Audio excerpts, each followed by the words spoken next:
Welcome to the NitWits, a weekly roundtable discussion on the Penn State Nittany Lions, now in its 22nd season. Our panel features a longtime Penn State media and NitWits tag team, Neil Rudell of the Altoona Mirror and Mark Brennan of Lions 247 with Fight on State. The NitWits are hosted by WTAJ Sports Director Peter Terpstra, and each week we welcome a former Nittany Lion as our special guest analyst. The NitWits are brought to you by Irwin Financial, Raymond James, a firm foundation for your financial future. By Coldwell Banker Town & Country Real Estate, Blair County's home-a-day realtor. By Courtesy Motor Sales of Altoona, where courtesy means a great deal. By Encompass Health, a higher level of care. Encompass Healthcare. Ask for us by name. By Monarch Cleaners, for all your dry cleaning, carpet cleaning, and rug cleaning. By Reed and Solani Orthodontics, providing friendly, family-focused orthodontic care in Altoona, Bedford, and Huntington. By Allegheny Street Cigar, Allegheny Street Cigar, Blair County's only cigar lounge. By McAlear's Plumbing, specializing in plumbing, heating, and air conditioning, serving our community since 1886. By Freedom RV, get ready to tailgate this Penn State football season with Freedom RV Rentals. By Jethro's, serving ribs, steaks, Italian specialties, and the famous Prospector salad since 1983. Takeouts, delivery, and catering. By Lucky's Beer Distributor. Let Lucky's Beer get you ready for PSU game day. By Remax Results Realty Group, committed to a culture of professionalism, productivity, and exceptional service. By Dorman's Jewelry, the answer is always Dorman's. Fullington Trailways, offering round-trip transportation to and from Beaver Stadium from a variety of locations in State College and hotels in the Altoona area. Gio's Barbecue, award-winning hickory smoked ribs, chicken, and much more. By Star Beverage. No matter what type of weather, we are a convenient drive-through one-stop beer store. By Lions 247 with Fight on State, your online home for Penn State football and recruiting coverage. And by the Altoona Mirror, featuring Penn State Game Day every Friday and Penn State Extra every Sunday.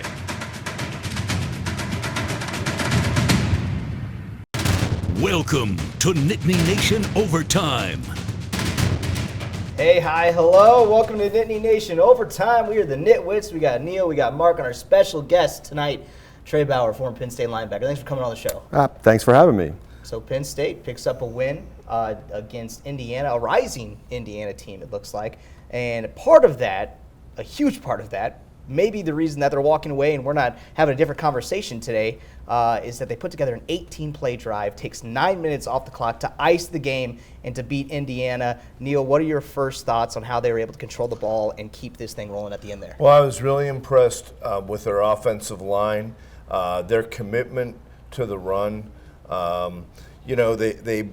James sometimes gets a rap of his strength not necessarily being the in-game strategist. But I thought when you look at yesterday, they brought in a new quarterback with Levis, and they weren't afraid to use him in short yardage situations. They had double tight end. It was power football, and they went to it. They went for it on fourth down twice in that drive, and they had some good third down plays when they had to have them. And I thought, you look at the other guy at Indiana who had faked a punt to really change the game and was out of timeouts. I thought the clock management on the part of Penn State was really good, and to see them finish the game on their terms was really encouraging. Yeah, Ricky Ronnie, like a lot of young offensive coordinators, takes a lot of criticism because I think everybody thinks they know how an offense should be run. But the thing I would say about him is that even though it seems like he tries to be too cute at times, I think that he's learned in the last couple of years that when it's time to put a game away, rely on that running game and rely on an offensive line that's really the best offensive line that they've had. And we've seen it, Iowa, Purdue, Michigan, and now in this game where when they needed to put a game away in the fourth quarter, they were able to do it with that running game. And Trey, you were on teams that lived by doing that. Yeah, I mean, I think if you think about it, if you're controlling the clock and you're controlling the ball, the other guy can't score, I mean, for the most part. So, I think for us, the fact is the offensive line is the best it's been in probably 5 or 6 years.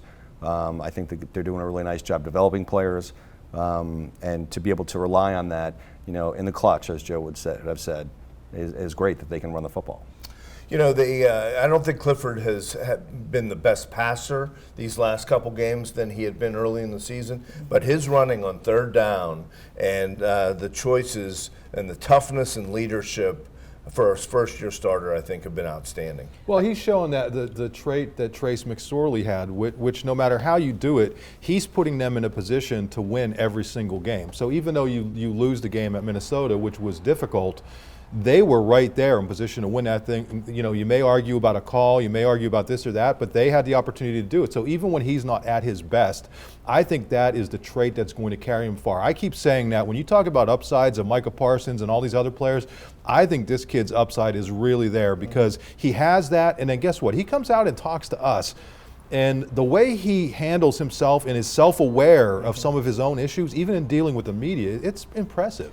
And I think it all kind of goes back to his decision making, right? You look at him, you might not think he's not a run first guy, but he's able to really be gutsy, pick up the yards he needs. And I did like how they used Will Levis. Some people might not have liked that. I think when you bring in the backup quarterback who certainly is built like a strong runner, has the ability to bulldoze forward, but he also can have a passing threat. So it's not like a true Wildcat situation. I thought that in certain situations, and they said that Clifford might have been a little dinged up, that could be a positive for them. Well, I thought when they brought him in the first time and on second down at the 10, it was fairly predictable what was going to happen. But when they brought him back at the end of the game, it was very effective. And I would also say, they found a way yesterday on offense. You're minus KJ Hamler. You don't have Noah Cain. And, you kind of got into a little bit more of a power football formation, which going forward this week, I think they're going to need. I'm going to get Trey's thoughts, though, on Sean Clifford, because you played with a quarterback who talk about putting you in a position to win all the time. You didn't actually play. He was on your team. You weren't on the same side of the ball. But in John Schaefer, he was the ultimate guy. And do you see similar traits between those two guys? I absolutely do. I mean, I had the opportunity to meet Sean this summer. And just he is such a confident kid. He's not a bragger, but he's very confident in his ability to lead this football team. It doesn't surprise me at all that he's doing as well as he is. I thought it was interesting when he came in last year. We really lit it up when he got in the game. And then, to meet the kid in person, I mean, there was no doubt it's going to be his football team. And it doesn't surprise me at all that he's playing as well as he is. And like Schaefer, he's from Cincinnati, right? There you go. Yeah. That ties it all together. All right, moving on. Penn State left some holes in the back end, it seemed like, for the second week in a row. We talked maybe some poor pass defense, some holes that Penn State had. Next.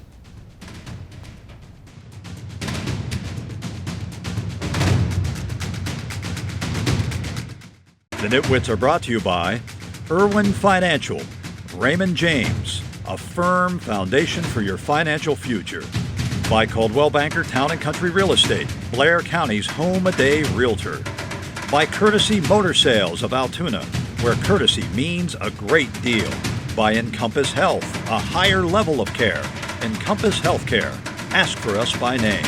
By Monarch Cleaners, for all your dry cleaning, carpet cleaning, and rug cleaning.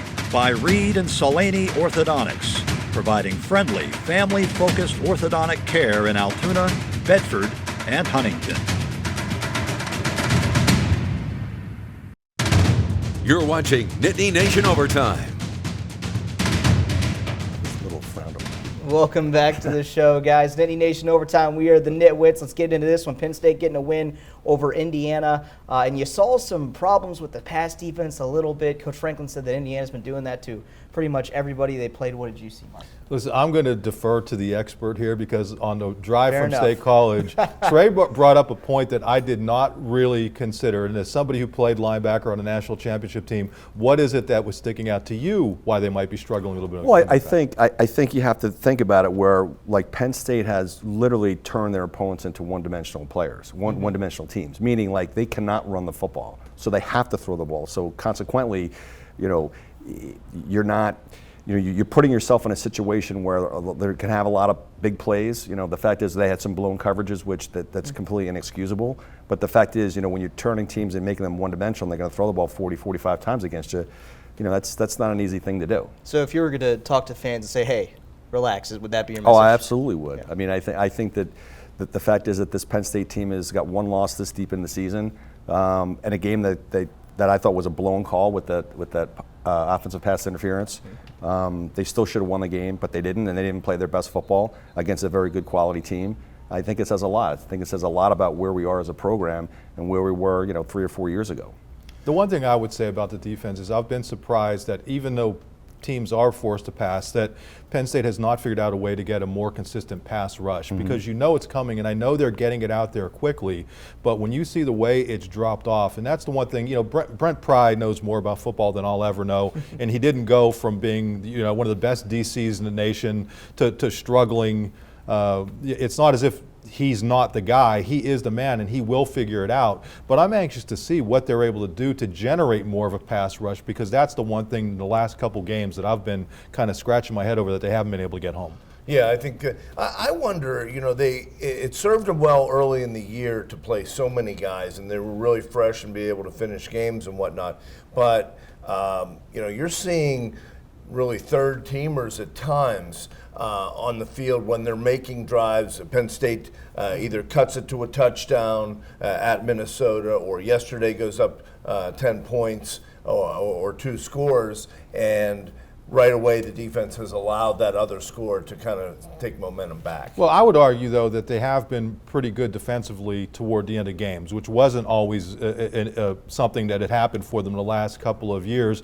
And 2 of the big plays that they gave up, Castro Fields and Lamont Wade, were starters who were out there. So I sit next to Neil in the press box, and we debate stuff all the time. That's one thing where I like the fact that they're still going with so many players, because I think it allows them to be fresh later in the game. A big storyline in yesterday's game was obviously KJ Hamler going out. He wasn't in for the bulk of that game, and obviously that affected them at times. I thought Mac Hippenhammer came in, did a serviceable job. When you don't have number 1 on the field, that's going to be a problem, and they're hoping to get him back next week. We'll see what happens with there. What do you think that situation is? Well, I think this was a little predictable. Yeah. I mean, they've asked so much of him, and I think putting him back as a kick returner, even though he has exciting speed, that's such a high risk reward type of position, and he ended up getting hurt on it. He's not the biggest guy. He was injured last year. They really need him. So I think that's a real challenge right now. Well, I think it speaks to the fact that they have to learn to spread the ball around. Hopefully you get him back for this big game against Ohio State, but according to the official stats, he finished with the most targets, tied for the most targets, even though he only played in the first quarter with 4, and he led the team in receiving yards. And the one thing that I haven't been able to figure out, obviously they take Shorter out as a starter, put Chisena in there. That X position in general, they got 0 catches out of that in that game, with your slot man Hamler bumped up and not in there. So I think somehow they have to figure a way to get that X receiver, the one that's wide out, an opportunity to get the football. We mentioned Ohio State. We'll talk about that coming up next in just a little bit. But also, we take a trip back in time, and we meet our newest nitwit next.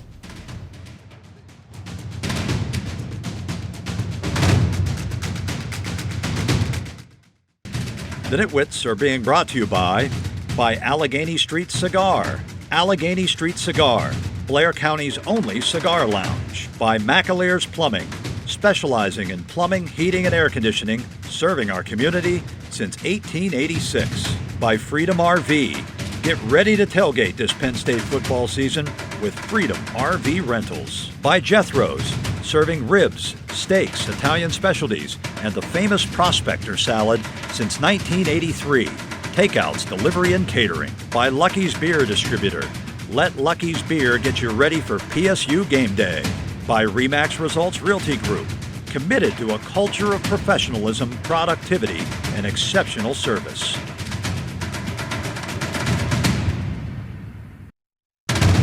You're watching Nittany Nation Overtime. Welcome back to the show. Of course, we got Trey Bauer as our special guest today. We wanted to kind of take a trip back in time and take a trip forward. Let's just start with this. What are you up to nowadays? So I live in State College. I have a financial services firm. So what we do is we assist hedge fund managers and investment managers with their trading, so they don't have to, it cuts down the cost of them hiring a full-time employee. We also have an investment advisor, so we advise wealthy individuals, high net worths, family trusts, that kind of thing, about managing their money. And you, when you look back at the linebacker, I think you're one of the First of all, you're a 3-year starter, right? Yep. 85. Should have been a 4-year starter, but There you go. that's a whole other story. But, You don't want to get me going on playing that. 2 national championship games. I mean, to me, you're one of the real underrated players that they've ever had. How proud are you of your place in Penn State history? I'm very proud. I mean, we were talking, off the show before. I mean, I had missed 6 games my senior year, and 87. in '87, and I finished my career as the 5th all-time leading tackler. So I mean, if I just had an average game in the 6 games that I missed, I would have been the #1 tackler. So I'm very proud of that, especially since Joe threw me off the team my freshman year. So that was he didn't want to have any part of me, and I was misbehaving a lot, so I kind of deserved it. What was it like playing alongside Shane Conlon, too? Because I think when people think of the greatest players in Penn State history, he's one of the guys that I think doesn't get talked about enough. I mean, I think Saquon has really established himself, but Shane is a guy who, to me, and maybe I'm wrong on this, I think he was the best player on the field in 2 national championship games. Is that a fair assessment? Well, I think I played pretty well in that game too. So I had more tackles than he did in the game. I was the leading We'll have tackler. to get a copy of the show to Shane. Yeah. I was more in the Miami or in the Orange Bowl though. He was pretty good in that game. Well, because we set it up where, I mean, we're like blockers for him. I mean, that's why I made all the tackles. Right? I mean, it was, and I love Shane. He's one of my best friends. He's obviously a great player and a great ambassador for the team. I'd ask you about Miami, being part of that game, and going against them, and just what an incredible defensive plan, execution, and game plan. Yeah, I mean, we were very prepared. I was the signal caller, so. We had 150 defenses just for that game alone. Ooh. So we had a veteran team, so we kind of knew what we were doing. They clearly didn't know what they were doing. We talked a little bit about it earlier. They were just a bunch of jerk-offs, but I just feel like we never got any kudos for the fact is that we caused 7 turnovers. I mean, that was the difference in the game. In my opinion. Absolutely. Yeah, right. So, but it's like a huge amount of turnovers. Yeah, exactly. Right. It's just like, and it's like, oh, well, if we didn't turn the ball over 7 times, like, well, we did. We actually caused the turnovers. We weren't playing. They weren't playing a bunch of ghosts. Yeah, but that, in terms of Penn State fans, they understood what you guys were all about, and the level of love for that team is as great as any other team. And Neil was mentioning it during the break. I mean, to me, that will go down as the greatest game in Penn State history, and it's a pleasure to have gotten to know you since then. Oh, thanks. Even though I think Shane had some better moments, but that's okay. We'll argue about that on the way back. Yeah, well, it's like, no one would have listened. No one would have known the peak of Topolis, because if I caused a fumble with like a minute and a half left, if we got 1 timeout, I would have been the guy, and I would have been the peak of Topolis of my team, as opposed to Pete. And I remind that of you Pete call all an the time. upset, and maybe this Penn State team trying to pull off what some folks would call an upset at Ohio State. Let's talk about Ohio State for a bit. Almost like a collision course, you look at the schedule and you're like, oh man, Penn State's going to Ohio State late in the year. If everything lines up correctly, this could be a huge deal, and I think it has become a huge. Obviously, a chance in the Big Ten title game is on the line for this one. What does Penn State have to do to stay in this game and maybe steal this game, win this game? I think not make mistakes. I mean, you cannot turn the ball over. I think the offensive line has to play as well as it's been playing. Special teams have to be spot on. We could go back to that '86 national title game. One thing they did is they played extremely well in all aspects, made very few mistakes, and I think this is an opportunity. That's what this team is going to have to do. They're going to have to play at that level to win this sort of game against a very good opponent. Yeah, I mean, when you talk about the elite teams of the top 4 or 5, clearly Ohio State is in them. I think that they're going to have their offense, because there have been some defensive struggles lately.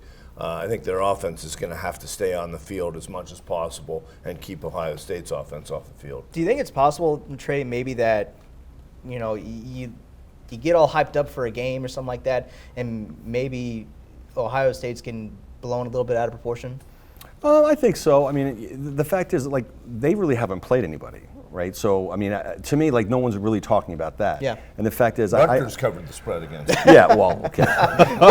State College could beat Rutgers right now, so I don't know what that means. Nothing to me, right? So, but the fact is, if you think about the opponents that we've played, and their matchup with Ohio State, I mean, they gave up 14 points to Rutgers, right? They gave up what, 20-something to a terrible Maryland team that we beat 59-0. I mean, people aren't talking about like, okay, who have they played versus who we played, and the outcomes of those games. But I think I like our chances. I mean, I think that people are really overlooking them. We were talking earlier about the the spread being 18 points or something. I mean, that just seems crazy to me. I think he's giving away his pick here a little bit. I think one thing we can count on, though, that atmosphere's got to be ridiculous. It's going to be one of those kind of games that you think about when it comes to college football. I mean, these guys have played at Beaver Stadium, and a lot of these guys have played out at the Horseshoe. I mean, I know there are some young guys. I don't think the atmosphere is going to be what wins or loses this game for either team. I think both of these teams are used to playing bright lights. Well, it won't be bright lights. It'll be bright sunlight, hopefully. Yeah. But that sort of thing. I think both of these teams are going to be fine in that regard. All right, coming up next, it's finally Ohio State week. We make our picks. We'll tell you next.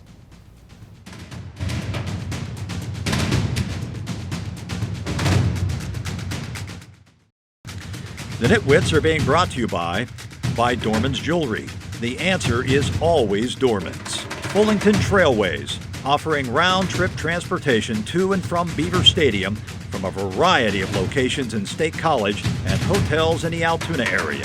Gio's Barbecue, award-winning hickory smoked ribs, chicken, and much more. By Star Beverage. No matter what type of weather, we are a convenient drive-through one-stop beer store. By Lions 247 with Fight on State, your online home for Penn State football and recruiting coverage. And by the Altoona Mirror, featuring Penn State Game Day every Friday and Penn State Extra every Sunday.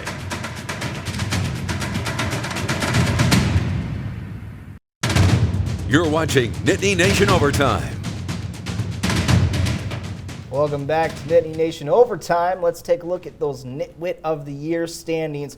We got a close race, and shout out to Chima, the first football for a guest picker this entire season. Of course, Penn State beating Indiana this last game. So, Trey, we're going to defer to you. We're going to start getting into our picks. Ohio State, noon kickoff, televised on Fox, coming up next. We'll have you go first, kind of in honor of Chima. So I think Penn State in an upset, 35-31. I think that we hold them at the very end. It'll be a wild game. But if we turn the ball over 3 times, we're going to lose by 3 touchdowns. I mean, literally for every turnover we have, it's at least 7 points to them. Okay. So small margin of error. Yes, obviously. very small margin of error. And you and Chimo Coley last week, first appearance here on the Nitwits. And he got it comes done, out right? strong. Nitwit of the week, so big shoes. And well, if you nail it, that'll really stop the press. Yeah. All right, who's next, Neil? Okay. This game has been competitive under James Franklin. They've been, I think 4 out of the 5 games have been very close. Ryan, but that was against Urban Meyer, who had a tendency to keep both teams in the game, is what he showed. So I don't know. Under Ryan Day, I think this is really an explosive offense, and I think it's been a really good year for Penn State so far. But I just struggling with making it a real close game. I'm going to say Ohio State 34, Penn State 19. Yeah, I look at this game, and earlier in the season, I thought the real thing that could swing things in Penn State's favor would be the pass rush, getting to Justin Fields, who's a relatively young QB, one-time Penn State commit, by the way. But I just haven't seen enough from the pass rush recently. I do think this is going to be a close game, and I think if they could get it down to the wire the way they did the last couple years, Penn State's been in these close games and have won them this year. Ohio State hasn't. But I'm just not sure about that pass rush, so I'm going Ohio State 31, Penn State 21. All right, so I'm going to pick Penn State. Really just try and beat you guys. No, but I do think that with all of the close games that they've had, the strength of schedule they've had, there's a chance that Penn State can do some special things this year, and they got to win at Ohio State, and 24-21, close game. Could be a walk-off field goal. I don't know. How about this? Walk-off field goal, Jordan Stout, long one. Wow. Why not, right? I'm just throwing it out there. Why not? We'll see what happens. Of course, Penn State's going to play Ohio State, noon kickoff, chance to represent the Big Ten East in the Big Ten Championship game, is winner of that one. That's going to do it for our show. Trey, we appreciate you coming on. Thanks for having me. I really Thanks appreciate for coming. it. Yeah.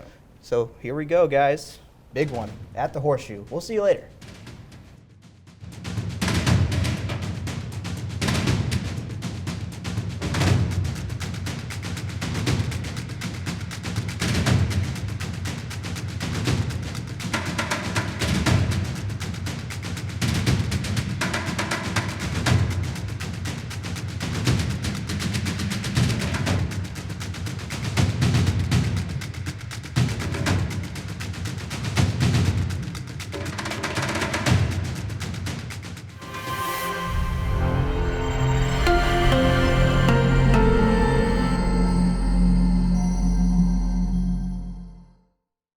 The Nitwits are brought to you by Irwin Financial, Raymond James, a firm foundation for your financial future.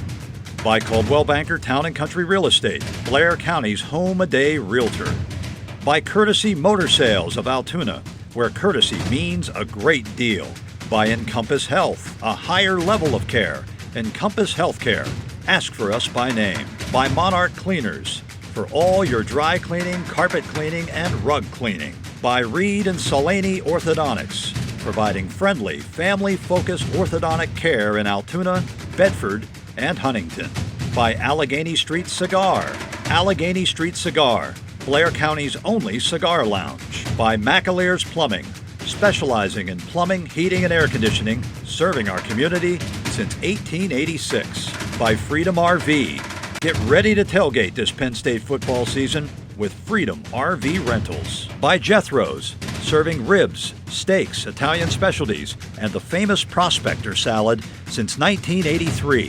Takeouts, delivery, and catering. By Lucky's Beer Distributor. Let Lucky's Beer get you ready for PSU game day. By Remax Results Realty Group, committed to a culture of professionalism, productivity, and exceptional service. By Dorman's Jewelry, the answer is always Dorman's. Fullington Trailways, offering round-trip transportation to and from Beaver Stadium from a variety of locations in State College and hotels in the Altoona area. Gio's Barbecue, award-winning hickory smoked ribs, chicken, and much more. By Star Beverage. No matter what type of weather, we are a convenient drive-through one-stop beer store. By Lions 247 with Fight on State, your online home for Penn State football and recruiting coverage. And by the Altoona Mirror, featuring Penn State game day every Friday and Penn State Extra every Sunday. Thanks for watching, and we'll see you next week.